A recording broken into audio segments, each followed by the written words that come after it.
We're really scraping the bottom of the barrel, but I got one more. It's a bit of a stretch. Why did the pirate professors take bribes to give passing grades? Because they wanted to sell the high seas? Yeah. Let's sketch the graph from the previous one about the cell phone company. All right, the cost of given our data usage. So let's remember the basics of graphing. We always need to have inputs and outputs labeled. So the inputs are going to be the horizontal. We usually think of them as X, but here it's G. And the output's going to be the vertical. Usually think of it as Y, but here it's C. All right. And again, we need a scale that kind of makes sense. So we're not going to count 1, 2, 3, because look at these costs. The costs are all at least 25. So that would be kind of silly. So I think it makes more sense to count by tens for the cost. Or counting by fives could make sense too. All right. And then for the gigs, again, we could do 1, 2, 3 like that. But then things would be kind of squished. It's fine, but you could do it. I'm going to count like this. You kind of choose your scale in such a way that makes the graph fit a little bit better. And when you're graphing things just in general, usually making a table can kind of help. So if we make a table of what are some gigabyte usages that we could do, and what are some costs that would go with it, inputs and outputs, we can make a table. And we've already found a lot of values in this table, right? We said when it was 2, that was 25. 3 was 35. 4 was 45. We already found all this in the last example. So we can just copy it again. Let's find out what happens if we have a cost of 0 or cost of 1. Also, I'm going to modify this function a little bit. Because yeah, if we use 0 gigs, we're still getting charged 25, even if we don't use any data. So I'm going to modify the function to have a less than or equals to sign. So again, if we use no data, it's $25. We use 1 gig, it's still $25. So what's happening? Well, at the start, up until 2, we're always getting charged $25. So when the input is 0, the output is 25. We can draw that as a point. Input of 0, horizontal is 0, vertical is 25. When the input is 1, the output's still 25. When the input's 2, the output's still 25. And anything in between these, right? Half a gig of data, 1.3 gigs of data, 1.7 gigs of data. Any input, any horizontal value between 0 and 2 is going to have that same vertical value of $25. We have a horizontal line here. But then something else changes when we go over 2 gigs of data. We start getting charged. Flat fee, but we go over 2 gigs, they start charging us. So, well, at 3, we're going to start paying 35. Input of 3, output of 35. At 4, it's going to be 45. Input of 4, output of 45. At 5, input of 5, output of 55. So what's happening? We said it earlier, we're getting charged 10 gigs or $10 for every gig that we spend on top of that. That's a linear function. And in fact, if we wanted to, we could rewrite this to make it look a little easier. Make this look a little nicer. We could distribute this 10 to say this is 25 plus 10g minus 20, collect like terms. 10g plus 25 minus 20 is 10g plus 5. The slope is 10. The y-intercept is 5. We could draw that line. Or we could just say it goes on like this. Notice, by the way, that even though it's a line, not going on to the left. Because this line, and I can use some colors here, right? This part of the function, oh, yellow is a bad choice. This part of the function is this piece. And the purple part is this piece. So notice that the orange part is only between inputs of 0 and 2. And yeah, this orange part only has horizontal values between 0 and 2.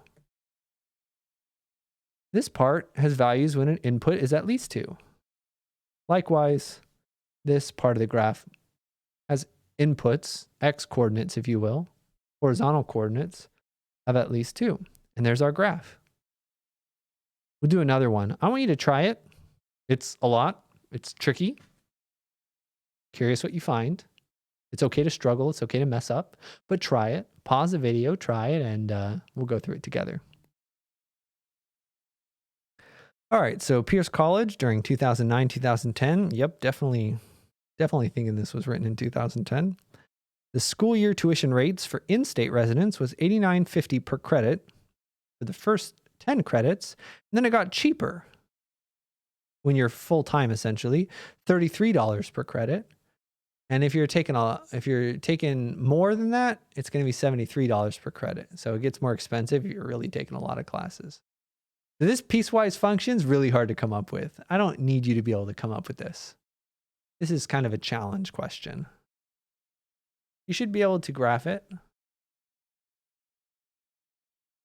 And you should be able to use it, but you don't have to come up with this function. Just some good practice. All right, so let's look at this function. The tuition T is going to be a function of how many credits C that we take. And now there's going to be 3 rules, right?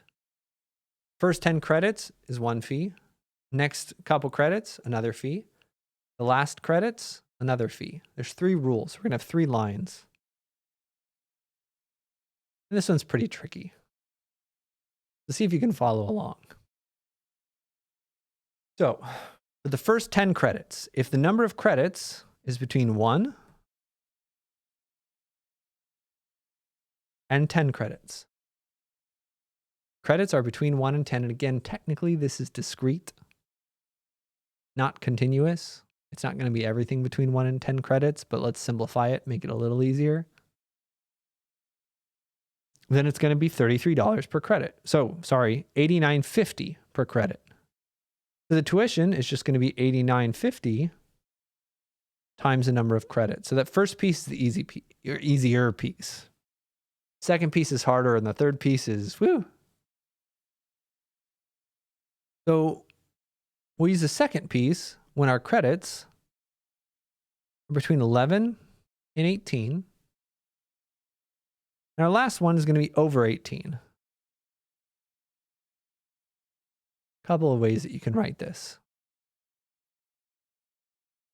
Okay. So in that middle piece, we still have to pay the $89.50 for the first 10 credits.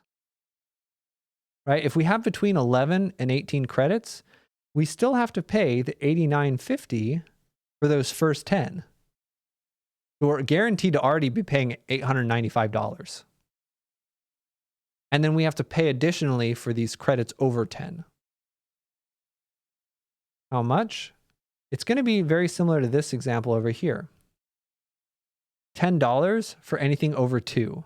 We're going to use the same format. $10, anything more than 2.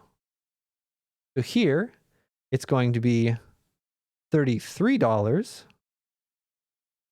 for any credits over 10. And we can do a little gut check. If we have 11 credits, well, the first 10 is going to be at this cost. And then the 11th should be at this. So it should be 10 times this plus one of these. Does our formula work that way if we plug in 11? Yep, 10 times this 11 minus 10 is one of these at $33. Great. And then for the last piece, we do something very similar. And you can clean this up a little bit. We will clean it up a little bit. Well, if you're taking 19 credits or more, you're still paying $89.50 for the first 10 credits. You're paying $33 for the next 8 credits. 11, 12, 13, 14, 15, 16, 17, 18. Yep. For the next 8 credits, it's $33. And then you're paying 73 credits for anything over 18. That's our piecewise function, and we can simplify. So again, you don't have to be able to create this. This is just practice. For those of you who want to challenge. You do need to be able to use this, but you don't have to come up with it from nothing like we're doing in part A. All right.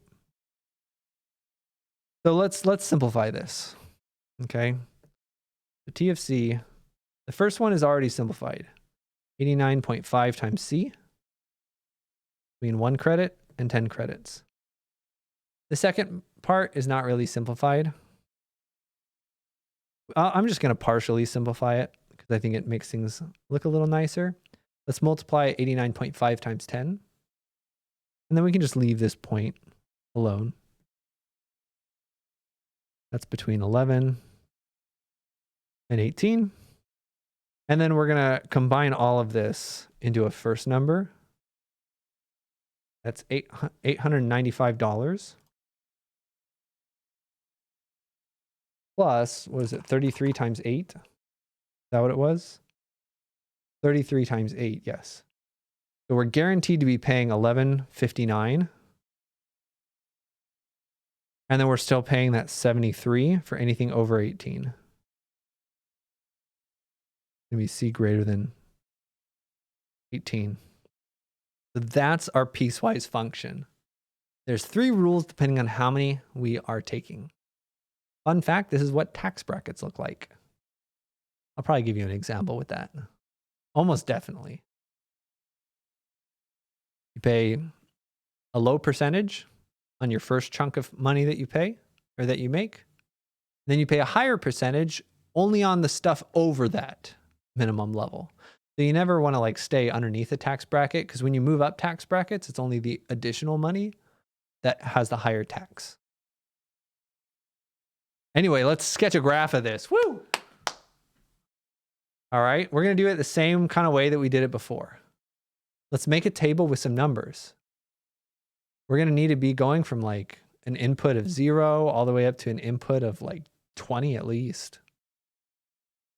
So let's say that we're counting by maybe by 2s or something. It's going to be 4 and 8, 12, 16, 20 or something like that.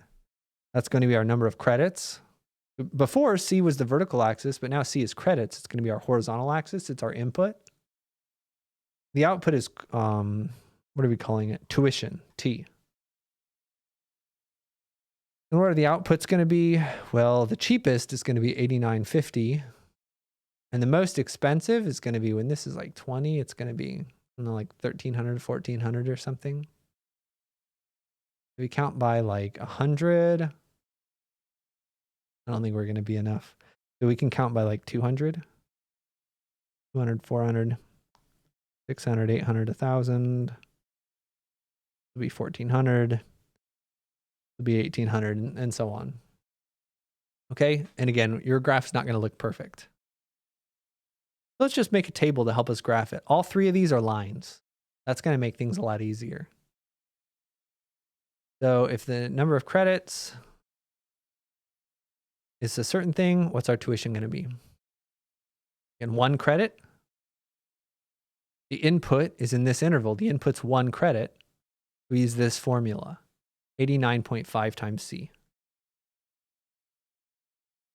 We have 2 credits. That's going to be double that. That's 179. And so on. The 4 credits, that'll be 358. And this pattern continues. till we get to 10 credits. Be 895. So we don't have to choose, we don't have to write everything down in the table. If we know it's a line, let's just get enough values to make plotting it a little easier, because it's going to be hard to plot. 89, like 100 is like right here. We're like a little less than half a box when we're at 1. And again, 2 is right here. So 1, yeah, this is kind of hard to draw. 1 credit, it's going to be like this point kind of right here. Kind of hard. 2 credits, going to be almost $200. That's going to be right here. That's why it's a little nicer when we got to bigger numbers. It'll be easier to graph. 4 credits is about $350. Maybe it's like here.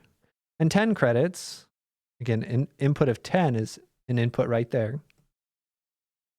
Input of 10 credits is going to be output of almost 900. All right, so this first piece really is this line right here. All right, pretend that's a straight line. Imagination is required for this class. And then the slope changes of this line. We have a slightly different line at 11 credits.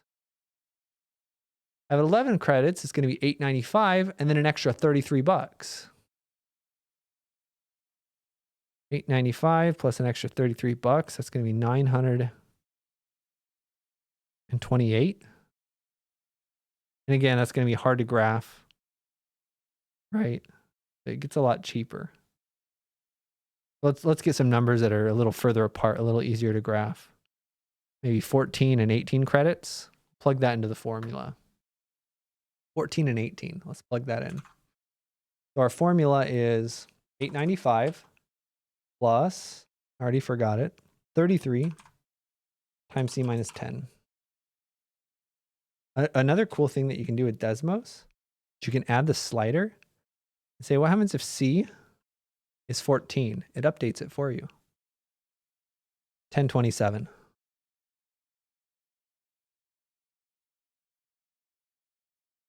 What happens if C is 18? 1159. Also, I should do these in different colors. I have this one. Oops. I have these 3 dots being a different color to make it a little easier to see. So this is when the input's 11. When the input's 14, it's going to be this input. The output there is 1027. A little over 1,000. When the input's 18, that's going to be right here. The output's going to be getting kind of close to the 1,200. And notice how much flatter the curve is now. You're getting charged quite a bit for those first 10 credits at this college. And then after that, it's much less costly to get additional credits once you're full-time or close to full-time, depending on how they do it there. And then we can do the last piece. Let's have it be, I don't know, green. Hard to choose colors that are good for, like, you have colorblindness. Anyway, so if you have 19 or 20, that's kind of all that fits in the page. You can plug that in. Give me a different formula. 1159 plus, it was 73 times C minus 18. So we can find out, what happens when it's 19. That'll be 1232.